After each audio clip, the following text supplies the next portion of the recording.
সাল্লাল্লাহু আলা মুহাম্মাদ সাল্লাল্লাহু ওয়াসাল্লাম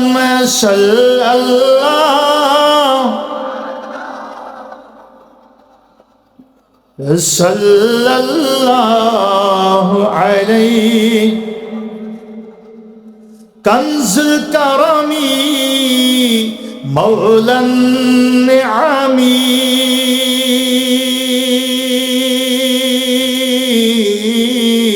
হাদিয়ুল উমামি লি শরিয়াতিহি সাল্লাল্লাহু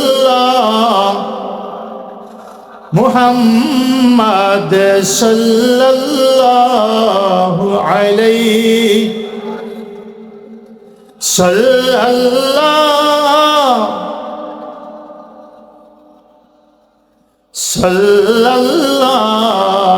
আলাইহি এ দুনিয়ার সবই থাকবে নবী আমরা একদিন থাকব না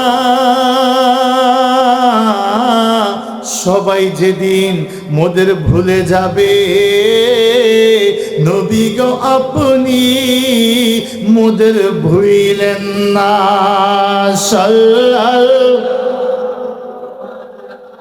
মুহাম্মাদ সাল্লাল্লাহু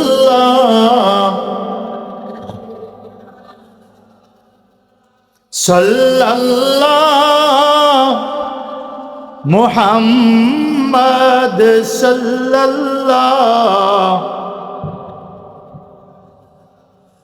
আল্লাহুম্মা সাল্লি ওয়া সাল্লিম ওয়া বারিক আলাইহি এ কোরআন হলো হেদায়েতের সুস্পষ্ট বর্ণনা হাযা বায়ানুল লিন্নাস ওয়া হুদাও ওয়া মাউইযাতুল লিল মুত্তাকিন জোরে কোন সুবহানাল্লাহ আল্লাহ পবিত্র কোরআনে বলছে শাহরু রমাদানাল্লাযী উনজিলা ফীহিল কোরআন হুদাল লিন্নাস ওয়া বায়িনাতিম মিনাল হুদা ওয়াল ফুরকান এই সেই রমজান বছরের শ্রেষ্ঠ মাস এত শ্রেষ্ঠ কেন এই মাসে আমার শ্রেষ্ঠ কিতাব কোরআন নাজিল হয়েছে শাহরু রমাদান আল্লাযী উনজিলা ফীহিল কোরআন হুদাল লিন্নাস কোরআন নাজিল হয়েছে তো কি হয়েছে এটা কি বলে এটা মানুষের জন্য হেদায়েত ওয়া বায়িনাতিম মিনাল হুদা এবং এটা হেদায়েতের সুস্পষ্ট সকল বর্ণনা এ কোরআনে সব বর্ণনা আছে ওয়াল ফুরকান সত্য এবং মিথ্যার মাঝে পার্থক্যকারী এ কোরআন কোরআন যাকে বলছে সত্য সেই সত্য কোরআন যাকে বলছে মিথ্যা সেটাই মিথ্যা কোরআন যাকে বলছে শান্তি এটাই শান্তি কোরআন যেটাকে বলছে অশান্তি এটাই অশান্তি কথা বলেন ঠিক না বেঠিক এ কোরআনের নাম ফুরকান কোরআনের নাম কি আরো জুড়ে বলেন না ফুরকান ফুরকান শব্দের অর্থ হলো সত্য মিথ্যার মাঝে প্রভেদকারী পার্থক্য সৃষ্টিকারী কোরআনুল কারীমের যেমন এক নাম ফুরকান কোরআনুল কারীমে 114টা সূরা আছে কত সূরা এই 114 সূরার মধ্যে 25 নম্বর সূরার নাম সূরাতুল ফুরকান এই সূরা ফুরকানের মধ্যে আল্লাহ 75টা আয়াত নাজিল করেছেন কয়টা আয়াত 63 থেকে 75 63 নাম্বার আয়াত থেকে শুরু করে 75 যেখান থেকে আমি তেলাওয়াত শুরু করছিলাম এই 63 থেকে 75 13টা আয়াতের ভিতরে আল্লাহ সুবহানাহু ওয়া তাআলা বলছেন যারা আমার বান্দা হবে তাদের 12টা গুণ থাকবে যারা আমার বান্দা হবে বান্দা তার 12টা গুণ থাকবে আমরা সবাই একথা স্বীকার করি যে আমরা আল্লাহর বান্দা কি ঠিক না বেঠিক আমরা কার বান্দা আর জোরে বলেন আমি আপনার ছেলে মুরব্বিকে বললাম আমি আপনার ছেলে আপনি আমার বাবা উনি বলছেন না তুমি আমার ছেলে না কি আমি ছেলে 1000 বার বললেও কি হবে কথা বলেন 1000 বার বললেও হবে না বাবা স্বীকৃতি দেয় না যে তুমি আমার ছেলে মাকে বললাম আপনি আমার মা আমি 1000 বার বলতে পারি আপনি আমার মা কিন্তু মা যদি আমাকে বলে না না তুমি আমার সন্তান না তাহলে আমার 1000 বার বলাতেও কাজ হবে না আমি 1000 বার বলি আমি বান্দা কিন্তু আল্লাহর দপ্তরে হয়তো আমার কাজ কুফরি আমি কাফের আমি 1000 বার বলতে পারি আমি আপনার বান্দা আল্লাহ বলে তুমি মুশরিক আমি হাজারবার বলি আমি আপনার বান্দা, আল্লাহ যদি বলে তুমি নাস্তিক। আমি হাজারবার বলি আমি আপনার প্রিয় বান্দা, আল্লাহ বলে না তুমি গুনাহগার, আসি, কাজ হবে না। তা আমরা যারা বলি আমি বান্দা, আমাদের কোরআন থেকে শিক্ষা নেওয়া উচিত যে আল্লাহ কাদেরকে বান্দা বলছে। আল্লাহ যাকে বান্দা বলছে তার ভিতরে 12টা গুণ থাকবে। কয়টা? কথা বলেন, সবাই বলেন। 12 গুণ যার ভিতরে থাকবে সে বান্দা। 12 গুণ যার ভিতরে নাই সে বান্দা নয়। নিজেরা বলতে পারি বান্দা, রব আমাকে বান্দা স্বীকার করেন নাই। ভাইরা আমার, এই 12 গুণের ভিতরে আল্লাহ তাআলা ফরজ 5 ওয়াক্ত নামাজ এ কথা বলেন নাই যে যার 5 ওয়াক্ত ফরজ নামাজ থাকবে সে আমার বান্দা। কারণ বহু নামাজি জাহান্নামে যাবে। নামাজি কোথায় যাবে? কথা বলেন না কেন? বহু নামাজি জাহান্নামে যাবে। ফাওয়াইলুল লিল মুসাল্লিন আল্লাযীনা হুম আন সালাতিহিম, আছে না নাই? ওয়াল্লাযীনা হুম ইউরাউন ওয়া ইয়ামনাউনাল মাউন। ফাওয়াইলুন লিল মুসাল্লিন, নামাজিদের জন্য ধ্বংস। ওয়াইল নামক জাহান্নাম নামাজিদের জন্য। এই 12 গুণের ভিতরে আল্লাহ রমজান মাসে যারা রোজা রাখবে তাদেরকে বান্দা বলেন নাই। কারণ বহু রোজাদার জাহান্নামে যাবে। রোজাদার কোথায় যাবে? আর কথা বলেন না। বহু রোজাদার জাহান্নামে যাবে। অগণিত রোজাদার রোজা রেখেও জাহান্নামে যাবে। কারণ নামাজটা কবুল হবে আল্লাহর প্রিয় বান্দাদেরই।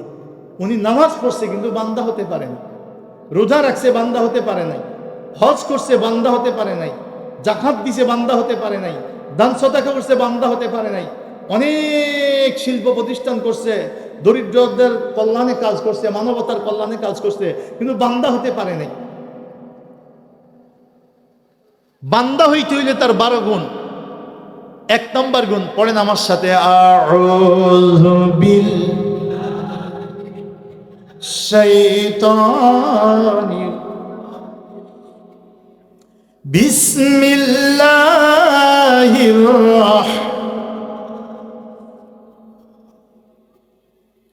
ওয়া ইবাদুর রাহমানিল্লাযীনা ইয়ামশুনা আলাল আরদি হাওনা। যেরকম সুবহানাল্লাহ।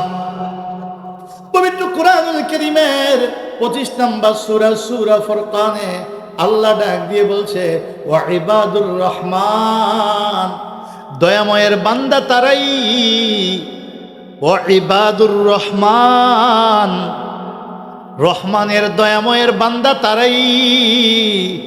আল্লাযীনা ইয়ামশুনা আলাল আরদি হাওনা, যারা আলাল আরদ জমিনের উপরে, বাংলাদেশে থাকুক আর লন্ডনে থাকুক, ইউরোপ আর আমেরিকায় থাকুক, ইটালি আর স্পেনে থাকুক, 10 টাকার মালিক হোক আর 10,000 কোটি টাকার মালিক হোক, নামাজ 5 ওয়াক্ত পড়ুক আর প্রতিদিন 10 ওয়াক্ত করে পড়ুক, 5 ওয়াক্তের সাথে আরো এক্সট্রা কাওয়াবিন তাহাজ্জুদ সাস আরো 5 ওয়াক্ত বেশি থাকুক, 10 ওয়াক্ত থাকুক, কোরআন পড়তে পারুক অথবা একেবারে হাফিজ কোরআন হয়ে যাক, ইয়ামশুনা আলাল আরদি হাওনা, আমার বান্দা তারাই, দয়াময়ের বান্দা তারাই। ইয়ামশুনা, যারা চলাফেরা করবে আলাল আরদে জমিনের উপরে, তার যতক্ষণ জীবন আছে ততক্ষণ নড়াচড়া আছে, চলাফেরা আছে। সে চলাফেরাটা সে হেঁটে করুক, সে চলাফেরাটা সে বিমানে করুক, সে চলাফেরাটা সে সাইকেল কিংবা গাড়িতে করুক, সেই নড়াচড়াটা সে অফিসে বসে করুক আর মাদ্রাসা খানকায় বসে করুক। ইয়ামশুনা, যতক্ষণ সে জমিনে চলাফেরা করবে আলাল আরদে জমিনের উপরে, হাওনা, সে থাকবে বিনয়ী, আল্লাহর ভয়ে ভীত, সে থাকবে আল্লাহর কাছে অবনত। পবিত্র কোরআনুল কারীমের কারিকে 3 ব্যক্তিকে আল্লাহ সর্বপ্রথম বিচার করে জাহান্নামে নিক্ষেপ করবে। যারা কাফির, মুশরিক, বেঈমান, তারা তো বেহিসাবে জাহান্নামী। কি হিসাবে? বেহিসাবে চিরস্থায়ী জাহান্নামী। যাদের হিসাব হবে, ঈমান আছে, আমল কবুল হয় নাই, কোনো আমল কবুল হয় নাই, তাদের সর্বপ্রথম যাকে বিচার করবে সে হলো শহীদ। হাদিস শরীফে আসছে, বুখারী শরীফে আসছে, মিশকাত শরীফে কিতাবুল ইলমে হাদিস খানা আসছে, রজুলুন উস্তুশহিদা বি, ওই ব্যক্তিকে সর্বপ্রথম আল্লাহর বিচারের জন্য ডাকবে যিনি আল্লাহর রাস্তায় শহীদ হইছেন। কি হইছেন সবাই বলেন? ওলামায়ে কেরাম আছে, জিজ্ঞাসা করবেন, একজন প্রকৃত আল্লাহর জন্য যে অনুগত বান্দা, সারা জীবন আল্লাহর অনুগত্যে যে ব্যয় করছে এবং আল্লাহর জন্যই যে জীবন দিয়েছে, সেই প্রকৃত শহীদের মর্যাদা এত বেশি যে তার শরীরে পিঁপড়ায় কামড় দিলে, পিঁপড়ায় ধ্বংসন করলে যতটুকু ব্যথা পাওয়া যায়, অতটুকু ব্যথা পাওয়ার আগেই আল্লাহ তার রূহটা জান্নাতে প্রবেশ করায় দেয়। আমরা দেখি আর না দেখি, আত্মার চোখ থাকলে কেউ দেখতেও পারে, কেউ নাও দেখতে পারে। আপনারা শুনছেন হযরতে জাবের রাদিয়াল্লাহু তাআলা আনহু উহুদের ময়দানের আগে তার আব্বা তাকে ডেকে বলছিল, তোমার 9টা বোন, তুমি আমার একটা ছেলে, সবগুলোকে এখনো বিয়ে দিতে পারিনি, আমি অনেক ঋণগ্রস্ত, আমি ময়দানে যাচ্ছি, তোমার এই 9 বোনের দিকে তুমি খেয়াল রেখো। আল্লাহ রসুল আলাইহিস সালাতু ওয়াস সালাম হযরতে জাবেরের হাতে একদিন সুন্দর রং দেখলেন আর বললেন, জাবের বিয়ে করছো নাকি? বলে, ইয়া রাসূলুল্লাহ, হ্যাঁ আমি বিয়ে করছি। বলে, কি বাকেরা না সাইয়েবা? বুখারী শরীফের হাদিস।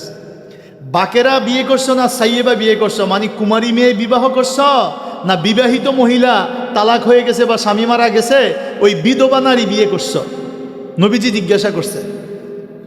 হযরতে জাবের বলে, ইয়া রাসূলুল্লাহ, আমি সাইয়েবা নারী বিয়ে করছি, আমি বিধবা নারী বিয়ে করছি। রাসূলুল্লাহ আলাইহিস সালাতু ওয়াস সালাম, আসমান জমিনের সৃষ্টি জগতের শ্রেষ্ঠ সৃষ্টি, মিষ্টি হাসি দিয়ে বলে, তুমি যেহেতু অল্প বয়সের, উঠতি বয়সের একটা ছেলে, জীবনে এটাই তোমার প্রথম বিবাহ, তুমি যদি বাকেরা বিয়ে করতে, তুলা ইবুহা ওয়া তুলা ইবুকা, তো ওই মেয়েটাও জীবনের প্রথম স্বামী, আগে কোনো স্বামীর ঘরের অভিজ্ঞতা নাই, আর তোমারও জীবনের প্রথম স্ত্রী, ফলে তুলা ইবুহা ওয়া তুলা ইবুকা, তুমি তার সাথে সুন্দর হাসি তামাশা করতে পারতে, খেলাধুলা করতে, আর সেও তোমার সাথে নতুন জীবন একটা আলাদা। এখন তুমি যেহেতু সাইয়েবা বিধবা নারী বিয়ে করছো, আগে বিয়ে হয়েছে, স্বামী মারা গেছে অথবা তালাক হয়ে গেছে, তো তার তো আগে স্বামীর ঘরের অভিজ্ঞতা আছে, স্বামী কি জিনিস, এটা কেমন বিবাহ শাদী, এর একটা অভিজ্ঞতা তার হয়ে গেছে, ফলে তোমার আনন্দটা তো ওই রকম হবে না। তুমি যেহেতু মাত্র বলছে, নবী আমার আব্বা যেদিন উহুদের ময়দানে যায়, সেই দিন আমাকে ডেকে বলেছিল, তোমার 9টা বোন তোমার কাছে আমানত দিয়ে গেলাম। আমি বলেছিলাম, আব্বা আপনি এমন বলছেন কেন, জিহাদের পরে তো আবার ফিরতেই আছেন, আমার এত টেনশন কি? বলছে, সন্তান, নাকের মধ্যে আল্লাহর জান্নাতুল ফেরদাউসের ঘ্রাণ পাইতেছি, আমার বিশ্বাস আমার আর ফিরে আসা হবে না, আমার আর ফিরে আসা হবে না, নাকের মধ্যে আল্লাহর জান্নাতের ঘ্রাণ পাইতেছি। হযরতে জাবের রাদিয়াল্লাহু তাআলা আনহু নবীজিকে বললেন, রাসূল গো, আব্বা উহুদের ময়দানে শহীদ হয়েছেন, 9টা বোন আমাকে আমানত দিয়ে গেছেন, আমি যদি একবারে আমার বোনদের বয়সী বা তার চাইতে কম বয়সী কোনো নারী বিয়ে করি, তাহলে আমার বোনদের বিষয়টা তিনি ভালো বুঝবেন না, এজন্য একটু বয়স্ক নারী বিবাহ করছি আমার বোনদের দিকে খেয়াল করে, যেহেতু আব্বা আমানত দিয়ে গেছে, একটু বয়স হইলে আমার বোনদের বিষয়টা কার কি লাগবে, কাকে কিভাবে পরিচালনা করতে হবে, কারে বিয়ে দিতে হবে, কারে আগে পারে পরে, আমার স্ত্রী সব বুঝবে, যেহেতু একটু বয়স হয়েছে তার, বয়সের কারণে। এই জন্য আমি নিজে এটা ভাবছি যে আমি যদি একটা উঠতি বয়সের কুমারী নারী বিয়ে করি, তাইলে এটা আমার জীবনটা অনেক আনন্দময় হবে, কিন্তু বাট আমার পরিবারে আমার বোনগুলো অবহেলায় পড়ে যাবে। আমি বোনদের কথা খেয়াল করে আমি আমার আব্বার আমানতকে রক্ষা করার চেষ্টা করে আমি নিজেরটা একটু কম আনন্দময় করেও আমি আমার নিজের আমিত্বকে বিলীন করে দিয়ে আব্বার সে আমানতের উপরে আমি গুরুত্ব দিয়ে একটু বয়স্ক নারী বিয়ে করছি। রাসূল বলছে, তোমার চিন্তা চেতনাটা সঠিক।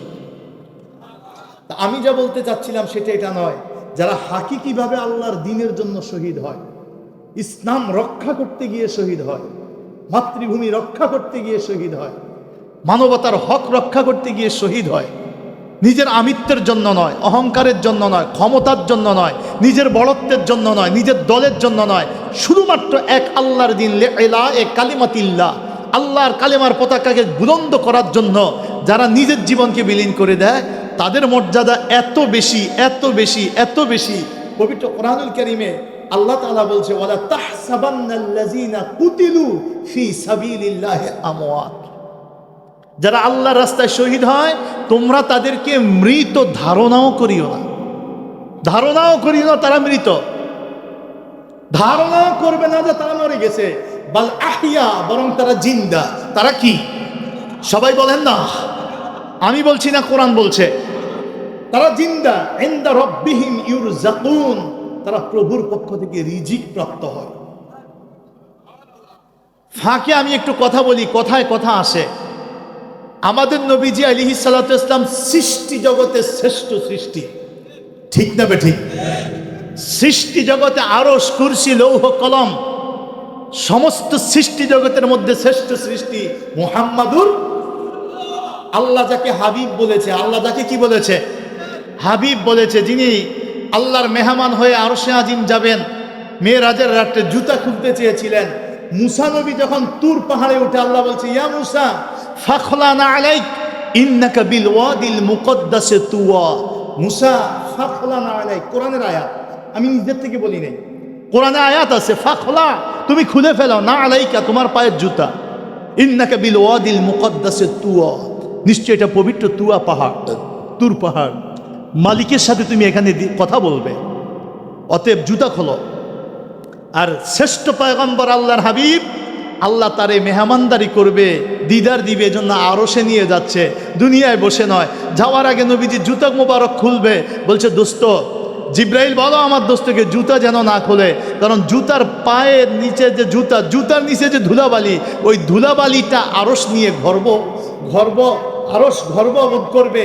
তারা দরখাস্ত করে রাখছে যেন হাবিবের পায়ে জুতার ধুলাবালি হইলেও তারা পায়। তো শ্রেষ্ঠ সৃষ্টি আল্লাহর হাবিব মুহাম্মাদুর, তিনি কি আমার নবীর অধীনে উম্মতে মুহাম্মদী বদরের ময়দানে শহীদ আছে না নাই? আজরে বলেন না, বদরের যুদ্ধে কতজন শহীদ হয়েছে? হ্যাঁ হ্যাঁ, 313 জন অংশগ্রহণ করছে, 70 জন কাফের মারা গেছে,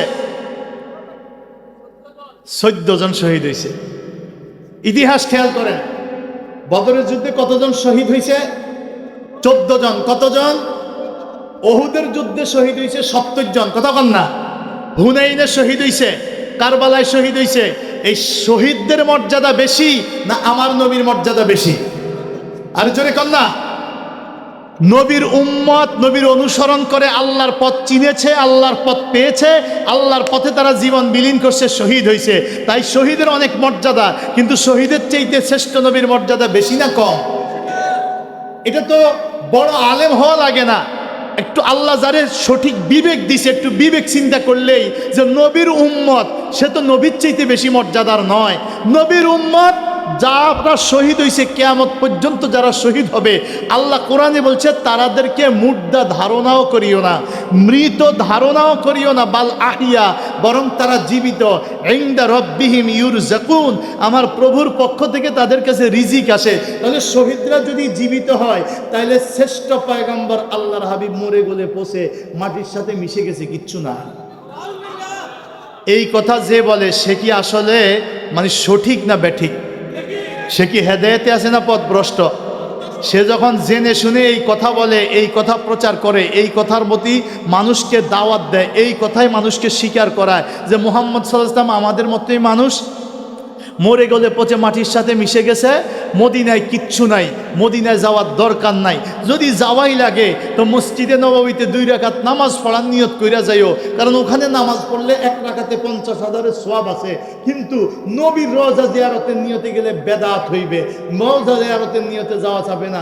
নবীজি মরে গলে পচে মাটির সাথে মিশে গেছে, হায়াতুন নবী বললে শিরক হবে, জিন্দা নবী বললে শিরক হবে। এই দাওয়াত যারা দেয় তারা কি হক না বাতিল? সময় এসেছে বুঝার। ফুলতলির ময়দানে প্রতি বছর আসবেন, বালাউটের ময়দানে প্রতি বছর আসবেন, আর যে সন্তানদেরকে এমন মাদ্রাসায় পড়াবেন যে আপনার সন্তানদের ফ্রি পড়াইতেছে, বেতন কম নিতেছে, বিদেশ নিয়ে চাকরি দিয়ে দিব, এখান থেকে বড় কিছু বানায় দিব। ওই লোভে পড়ে আপনারা অল্প খরচ, ভালো সুবিধা, থাকা খাওয়া ফ্রি, এই চিন্তা করে সন্তানগুলোকে যেখানে দিচ্ছেন, আজকে কিয়ামতের আগে ওহাবিবাদের ব্যাপক প্রসার হবে। আমার রাসূল আলাইহিস সালাতু ওয়াস সালাম সেই যুগে ইয়ামানের জন্য দোয়া করছে, শামের জন্য দোয়া করছে, নজদের জন্য দোয়া করে নাই। আজকে ইয়ামান এখনো আছে, ফিলিস্তিনিদের পক্ষে তারা যুদ্ধ করছে, কথা কন না কা, ইসরায়েলের বিপক্ষে দাঁড়াইছে, এখনো ইয়ামান আছে, শাম সিরিয়া এখনো আছে। প্রেসিডেন্ট ওই ইসরায়েলের দালাল ছিল বাশার আল আসাদ, আল্লাহ পাক তারে হটায়া হানাফি মাযহাবের অধিকারী, সুন্নি মতাবলম্বী বর্তমান যেই প্রেসিডেন্ট, সারা একটা সুন্দর মতাদর্শের বিজয় আল্লাহ দিয়েছে। আফগানিস্তানে যারা, তারাও হানাফি মাযহাবের অনুসারী, তারাও তরিকার অনুসারী মতাবলম্বী। এই আফগানিস্তানে যারা তালেবান শাসন, তারা কিন্তু হকের বিরুদ্ধে দাঁড়াবে, তারাই হবে সুন্নি। আর এই নজদের নাম ভুলে দিছে পৃথিবী থেকে, যার জন্য রসুল দোয়া করে নাই। সেই নজদটা কোথায়? আজকের ইতিহাস বলে এটা ছিল সৌদি আরবের বর্তমান রাজধানী রিয়াদ। এই রিয়াদের জায়গাটার নামই হইল নজদ। রিয়াদ জায়গাটার নামই নজদ। যেহেতু মানুষ চিনে ফেলবে, এই জন্য এই নামটা ঢাকনা দিয়ে নাম রাখছে রিয়াদ। আমাদের দেশে কিছু মানুষ নাম রাখে আহলে হাদিস, পাইছেন কিনা? এখানেও দুই একজন থাকতে পারেন, আমার সাথে কারো বিদ্বেষ নাই, ভালো করে বুঝেন। নাম দিছে আহলে হাদিস, আরেক জায়গায় নাম দিছে দেখবেন সালাফি। যেমন সৌদি আরব গিয়ে যদি বলেন আপনি উনি আহলুল হাদিস, তাহলে ওনারা মনে করবে কয়েক লক্ষ হাদিসের হাফেজ, অথচ উনি যে বাংলাদেশে বুট বাদাম বেচে, নাহলে ফেয়াইজি বানায়, কথা কন না খা, সিঙ্গারা ফুরি বানায়, ডাইল ফুরি বানায়, বাংলাদেশে বইয়া নাম হয়ে গেছে আহলে হাদিস। আরবে গেলে আহলে হাদিস মনে করবি যে কয়েক লক্ষ হাদিস ওনার জানা, বিরাট মুহাদ্দিস।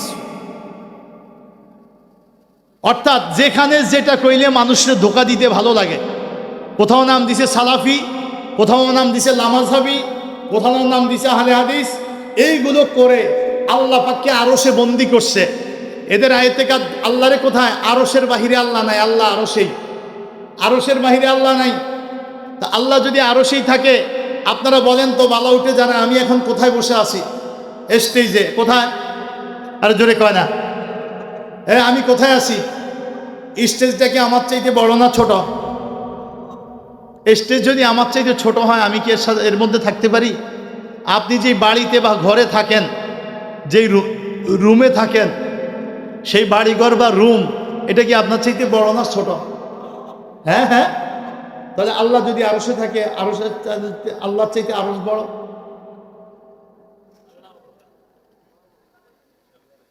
আল্লাহু আকবার নয়, আল্লাহর চাইতে আরশ বড়, আরশু আকবার। নাউজুবিল্লাহ। কোন আল্লাহর চাইতে যদি আরশ বড় হয়, তাহলে কেমন হয়? ও তারাল মাফিনা মিন হাউলিল আরশ। আপনি দেখবেন আরশের চতুর্পাশে ফেরেশতারা বেষ্টনী দিয়ে আছে। তো আল্লাহ যদি আরশে থাকে আর চার পাশে যদি ফেরেশতারা বেষ্টনী দেয়, তো বোঝা গেল না আল্লাহ ব্যারিকেডের ভিতরে আছে? আরশ শুধু একটা সম্মান। আরশ যদি বলেন, তাহলে আরশের উপরে আছে কুরসি। আরশের উপরে কি?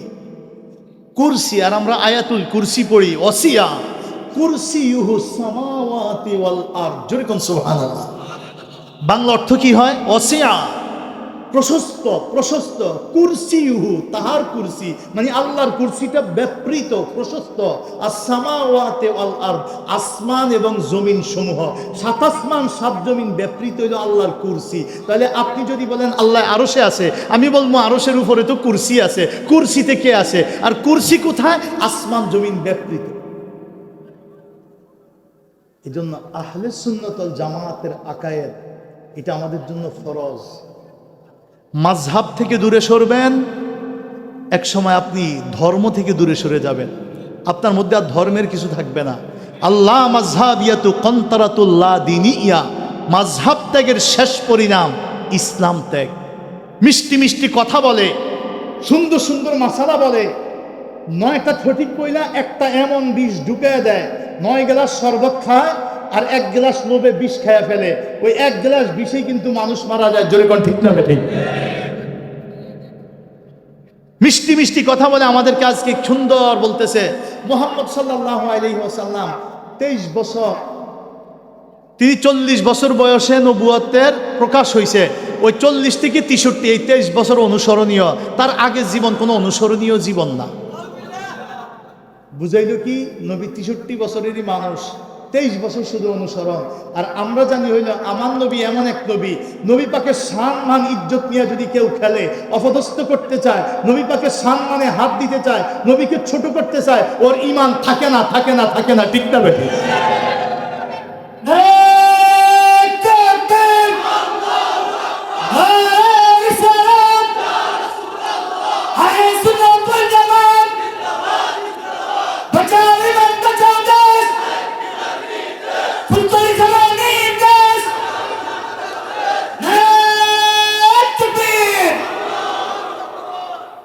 ভাইরা আমার, আপনারা শুনছেন বাংলাদেশের বিরাট ইসলামিক স্কলার, দেশে কোনো বন্যা হইলে কোটি কোটি কোটি কোটি টাকা দান করে খালি বিলায়। যারা শত বছর ধরে ঐতিহ্যধন্য দরবার ঘুরেছে, হাজার হাজার লক্ষ লক্ষ ভক্ত মুরিদ রয়েছে, দেশ বিদেশ থেকে অনুদান দেয়, তাদের অনুদানও জাতির সামনে অত প্রকাশ হয় না। এক একটা ফাউন্ডেশনের পরিচালক হইয়া তারা এখন দেশে কোটি কোটি 200 কোটি 300 কোটি টাকা ত্রাণ দেয়, অথচ তাদের কোনো চাকরি বাকরি নাই। কথা বলেন। এই দানের চক্করে পড়ে, দেশি মিডিয়ার প্রচারের চক্করে পড়ে এখন তারা এত বিখ্যাত। এই বিখ্যাত লোকগুলো আমাদেরকে শিখাচ্ছে, আমাদেরকে শিখাইতেছে যে নবীর দুরুদ মিলাদ সব বেদাত, দোয়া মুনাজাত বেদাত, মাযহাব তরিকার দরকার নাই। তারা আমাদের নবীজির ব্যাপারে স্পষ্ট করে বলে যে মুহাম্মদ সাল্লাল্লাহু আলাইহি ওয়াসাল্লাম শুধু 23 বছরের অনুসরণীয়, তিনি শুধুমাত্র 23 বছরের অনুসরণীয়, তার আগের কোনো কিছু অনুসরণীয় নয়। মুহাম্মদ সাল্লাল্লাহু আলাইহি ওয়াসাল্লাম তিনি দুনিয়ায় আসছেন 570 খ্রিস্টাব্দে, আর 623 হিজরিতে বিদায় নিয়েছে। এই 23 বছরই শুধুমাত্র আমাদের জন্য আদর্শ, এর বাহিরে আর কোনো আদর্শ তার জীবনই নেই। অথচ আমরা জানি আল্লাহ রাসূল সাল্লাল্লাহু আলাইহি ওয়াসাল্লাম সৃষ্টির সূচনা থেকেই নবী। কথা বল না? আল্লাহর নবী সৃষ্টির সূচনা থেকেই নবী। তারা আমাদেরকে শিখায় এ কোরআনের কারণে নবী সম্মানী, কোরআন আসছে বিদায় নবী নবী হইছে, কোরআন রমজান মাস পাইছে বিদায় রমজান মাস, কোরআন রমজানে নাজিল হয়েছে বিদায় রমজানের এত সম্মান, কোরআন কদরের রাত্রে আসছে বিদায় কোরআন এই কদরের রাতের এত সম্মান, কোরআন একটা কাপড়ে লাগায় বিদায় ওই গিলাফের এত সম্মান, কোরআন একটা কাঠে লাগে বিদায় ওই রেহালটার এত সম্মান। কোরআন আমার নবীর কাছে আসছে বিদায় নবীর সম্মান, কোরআন না থাকলে নবীর কোনো সম্মানই থাকতো না। আপনাকে একটু স্মরণ করে দেই, এ কোরআন নাজিল হয়েছে মানুষের জন্য। কার জন্য? আরো জোরে বলেন না। আমি বলছি না, আল্লাহ নিজে বলছে হাজা বায়ানুল লিন্নাস। সূরা আলে ইমরান। কোন সূরা? কথা বলেন না। সূরা আলে ইমরান 138 নম্বর আয়াত খুলে দেখেন না। হাজা বায়ানুল লিন্নাস ওয়া হুদাও ওয়া মাউইজাতুল লিল মুত্তাকিন। এটা মানুষের জন্য বর্ণনা। তো মানুষ না থাকলে কি কোরআন কি মানুষের উপরে নাজিল হয়েছে না? কোরআন কি পাহাড়ের উপরে নাজিল হয়েছে? সাগরের জন্য নাজিল হয়েছে? পশু পাখির জন্য নাজিল হয়েছে? কোরআন কাদের জন্য? আল্লাহ নিজেই বলছে লাউ আনজালনা হাযাল কোরআন আলা জাবাল লারাইতাহু খাশিআম মুতাসাদ্দিআম মিন খাশিয়াতিল্লাহ। আমি যদি এই কোরআন পাহাড়ের উপরে নাজিল করতাম তো দেখতা পাহাড় আল্লাহর ভয়ে কোরআনের চাপে কেঁপে কেঁপে কেঁপে কেঁপে খাশিআম মুতাসাদ্দিআম মিন খাশিয়াতিল্লাহ, আল্লাহর ভয়ে সেটা ফেটে টুকরা টুকরা হয়ে যাইত, ভেঙে চৌচির হয়ে যাইত। তো কোরআন তো পাহাড়ের জন্য নাজিল হয় নাই, কোরআন আমাদের উপরে নাজিল হয়েছে। আর আল্লাহ বলছে আমি এই পৃথিবীতে তোমাদেরকে নয়, শুধু যত নবী পাঠাইছি সব নবীরা নবী হইছে আমার প্রিয় নবী, আমার প্রিয় হাবিব মুহাম্মদ সাল্লাল্লাহু আলাইহি ওয়াসাল্লামের নবুয়তের স্বীকৃতি দিয়ে। জোরে বলেন, কার স্বীকৃতি দিয়ে? কোথায়? পবিত্র কোরআনুল কারীমের 3 নম্বর সূরা, সূরা আলে ইমরান। কয় নাম্বার? কথা বলেন না। 81 নম্বর আয়াত। ওয়া ইয আখাযাল্লাহু মিসাকান নাবিয়্যিন লামা আতাইতুকুম মিন কিতাবিন ওয়া হিকমাহ সুম্মা জাআকুম রাসূলুম মুসাদ্দিকাল লিমা মাআকুম লাতুমিনুন্না বিহি ওয়া লাতানসুরুন্না ক্বালা আ'আকরারতুম ওয়া আখাযতুম আলা যালিকুম ইসরি ক্বালু আ'আকরারনা ক্বালা ফাশহাদু ওয়া আনা মা'কুম মিনাশ শাহিদিন। পবিত্র কোরআনুল কারীমে সূরা আল ইমরানের 81 নম্বর আয়াতে আল্লাহ বলছে, ওয়াইজ, স্মরণ করো বিশ্ববাসী ওই সময়ের কথা, আখাযাল্লাহু মিসাকান নাবিয়্যিন, যখন আল্লাহ তাআলা সব নবীদের থেকে অঙ্গীকার গ্রহণ করছে। মিসাক মানে অঙ্গীকার, নাবী মানে একজন নবী, আর নাবিয়্যিন সকল নবী, পৃথিবীতে যাদেরকে নবী বানাবে তাদের থেকে আল্লাহ অঙ্গীকার নিতেছে। কি অঙ্গীকার? লামা আতাইতুকুম মিন কিতাবিন ওয়া হিকমা, আমি তোমাদেরকে কিতাব দিব, হিকমত দিব। হে আদম নবী হতে পারবে, কিতাব পাবে। হে মুসা নবী হবে, তাওরাত পাবে। হে ঈসা নবী হবে, ইনজিল পাবে।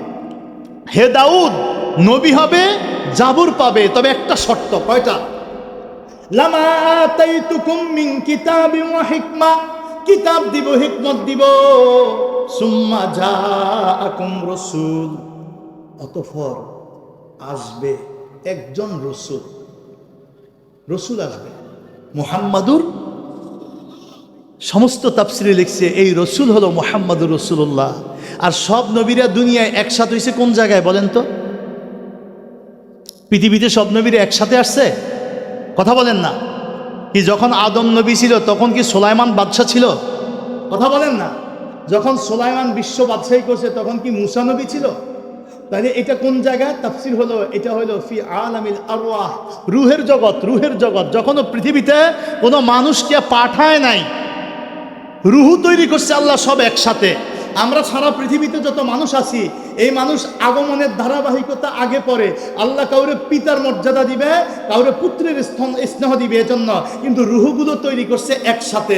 বুখারী শরীফের হাদিসে আসছে, আল আরওয়াহু জুনুদুম মুজান্নাদা ফামা তাআরাফা মিনহা ইখতালাফা ওয়া মা তানাকারা মিনহা ইখতালাফা। রুহের জগতে রুহুগুলো হলো সেনাবাহিনী, ক্যাম্পের ভিতরে যেমন তাবু বানায়া বানায়া একত্রে একত্রে ব্যারেকের ভিতরে থাকে, রুহের জগতে রুহগুলো ঠিক জায়গায় জায়গায় এইভাবে আছে। আল্লাহ রসুল বলছে ফামা তাআরাফা মিনহা ইতারাফা, ওখানে যেই রুহুর সাথে যেই রুহুর পরিচয় হয়েছে, মোহাব্বত হয়েছে, দুনিয়াও যেখানে বাড়ি হোক না কেন, ওই রুহের সাথে রুহের একটা মিল, একটা পরিচয়, একটা মোহাব্বত থাকবে। ওমা তানাকারা মিনহা ইখতালাফা, ওই রুহের জগতে যেই রুহের সাথে রুহের অমিল ছিল, পরিচয়ের ভালো ছিল না, একজনের সাথে আরেকজনের মুখতালাফ ছিল, মতবিরোধ ছিল, দুনিয়ায় আসার পরও যদিও এক মায়ের পেটে জন্মগ্রহণ করুক, এক বংশে জন্মগ্রহণ করুক, কিন্তু একজনের সাথে আরেকজনের পছন্দের মিল হবে না, বরং ইখতিলাফ থাকবে। এইটা বর্তমানে আমরা দুনিয়ায় দেখি কি দেখি না? তাহলে রুহগুলো যখন একসাথে ছিল, ওই রুহের জগতে আল্লাহ তাআলা যাদেরকে নবী বানাবে তাদের রুহকে আল্লাহ আলাদা করছে। আলাদা করে এবার আল্লাহ বলছে, শোনো তোমাদেরকে আমি কিতাবে ও হিকমা, কিতাব দিব, হিকমত বা নবুয়ত দিব। শর্ত একটা, সুম্মা জাআকুম রাসূল, অতঃপর আসবে ওই রাসূল। তিনি আসলেই তোমাদের কিতাবের বিধান শেষ। তিনি আসলেই তুমি আর নবী না, তোমার নবুয়ত শেষ। তোমার কাজ কি? লা তুমিনুন্না বিহি। আলেমরা যারা আছে তারা জানে এই শব্দের মধ্যে আল্লাহ দুইটা তাকিদ দিয়েছে, একটা লামে তাকিদ আর একটা নুনে তাকিদ। অবশ্যই অবশ্যই তোমরা নবীরা তার উপরে ঈমান আনবে। এজন্য মুসা নবীর ব্যাপারে যখন হযরত ওমর নবীর সামনে তাওরাত কিতাব পড়তেছে, হযরত আবু বকর তাজ দিয়ে বলল, ওমর তুমি কি নবী পাকের চেহারা মোবারকের দিকে তাকাও না? ওমর কিতাব বন্ধ করছে তাওরাত, নবীর দিকে তাকায়া দেখে আনারের বিচিগুলো যেমন লাল হয়, আনার ফল চিনেন তো? আল্লাহর হাবিব আলাইহিস সালাতু ওয়াস সালামের চেহারাটা আনারের মতো লাল। নবীর রাগান্বিত হইছে। কিন্তু আমরা যেমন রাগ করলে বকাঝকা করি, ছেলে মেয়েদেরকে গালিগালাজ করি, রহমাতুল লিল আলামিন এই চরিত্র আমাদেরকে শিক্ষা দেন নাই। চেহারাই বোঝা গেছে যে উনি চরম রাগান্বিত। হযরত ওমর কাঁপতে লাগলেন, বন্ধ করে দিলেন। আল্লাহ রসুল শুধু একটা কথা বলছে, লাউ কানা মুসা হাইয়ান লাত্তাবানি। ওমর, এই মুহূর্তে যদি মুসা জীবিত থাকতো তো সেও আমার অনুসারী হইত। আর জোরে কয় না। আমরা কোরআনুল কারীমে কি শিক্ষা পাইলাম? ওই রসুল আসবে, তোমাদের কিতাবের বিধান শেষ, তোমাদের নবুয়ত শেষ, তোমরা তার উপরে ঈমান আনবে, উম্মত হবে, ওয়ালা তানসুরুন্না, এবং তার দ্বীন বাস্তবায়নে তোমরা সাহায্য সহযোগিতা করবে। আকরারতুম, আল্লাহ বলতেছে স্বীকৃতি দিচ্ছ। তাহলে আমার নবী আলাইহিস সালাতু ওয়াস সালামের আগমনের স্বীকৃতি যে কোনো সময় নবীর আগমন হতে পারে, আদমের পরে হতে পারে, নূহুর পরে হতে পারে, ইসমাইলের পরে হতে পারে, ইব্রাহিমের পরে হইতে পারে, সুলাইমান আলাইহিস সালাতু ওয়াস সালামের পরে হইতে পারে, নবী আম্বিয়া আলাইহিমুস সালাতু ওয়াস সালাম যে কোনো কারো পরে হতে পারে। হইলেই তাদের সব শেষ, আল্লাহর নবীর উপরে তারা ঈমান আনবে। এমন একটা রসুলকে আল্লাহ কি মর্যাদা দিয়েছে, তাকে কখন থেকে রসুল বানাইছে। হাদিস শরীফে আমরা দেখি আল্লাহ রসুল বলছে, মেশকাত শরীফ 511 নম্বর পৃষ্ঠায়, বাবু ফাদাইলে সাইয়্যিদুল মুরসালিন ওয়া সালাওয়াতুল্লাহি ওয়া সালামি এর ফসলে সালেসের প্রথম হাদিস, তিরমিজি শরীফে হাদিসখানা আছে। সাহাবীরা প্রশ্ন করছে, ইয়া রাসূলুল্লাহ মাতা ওয়াজাবাত লাকান নবুওয়া, রসুল গো কখন থেকে আপনি নবী? মাতা ওয়াজাবাত লাকান নবুওয়া, আপনার জন্য নবুয়তটা কখন থেকে স্থির করা হয়েছে? ওয়াজাবাতের বাইনা সত্রাইনে লেখা আছে সাবাতাত, আপনি যে নবী এটা কখন থেকে সাব্যস্ত? নবী বলছে, কুনতু নাবিয়্যা ওয়া আদামু বাইনার রূহি ওয়াল জাসাদ, আদমের দেহ যখন দেহের জায়গায়, রুহু যখন রুহুর জায়গায়, রুহু এখনো দেহের ভিতরে আসে নাই, কুনতু নাবিয়্যা, তখনও আমি নবী ছিলাম। আরো জোরে। তাহলে যারা আমার নবীকে বলতে চায় 23 বছরের নবী, আসলে সত্যিকারে তারা নবী চিনতে পারে? আর যারা আমার নবীকে বলতে চায় মরে গলে পচে মাটির সাথে মিশে গেছে, আসলে তারাও নবী চিনতে পারে? এরপরে তারা যত আহলে হাদিস আর আহলে খবিস আর তারা যত সালাফি এই সেই নাম দিয়ে থাকুক, দিতে থাকুক, ওদের লেভেল অনেক সুন্দর হবে। কিন্তু প্রকৃতপক্ষে আল্লাহ সম্পর্কে যদি কারো এতেকাদ নষ্ট হয়ে যায়, রসুলকে যদি কেউ চিনতে না পারে, তাহলে তাদের পথে চললে আমরাও বিভ্রান্ত হব। কথা কোন ঠিক না বেঠিক? আরো যদি কোন ঠিক না বেঠিক? কষ্ট পেয়েছেন আমার কথায়? এজন্য এতেকাদ থাকতে হবে মজবুত। হে ভালাউটের ভাইরা, জীবনে আর দেখা হতেও পারে, নাও হতে পারে। সংক্ষেপ করে বলে যাই, খুব ভালো করে শুনেন। আসলুত তাওহীদ আল ইতিকাদ ওয়া ফারউহা আল আমল।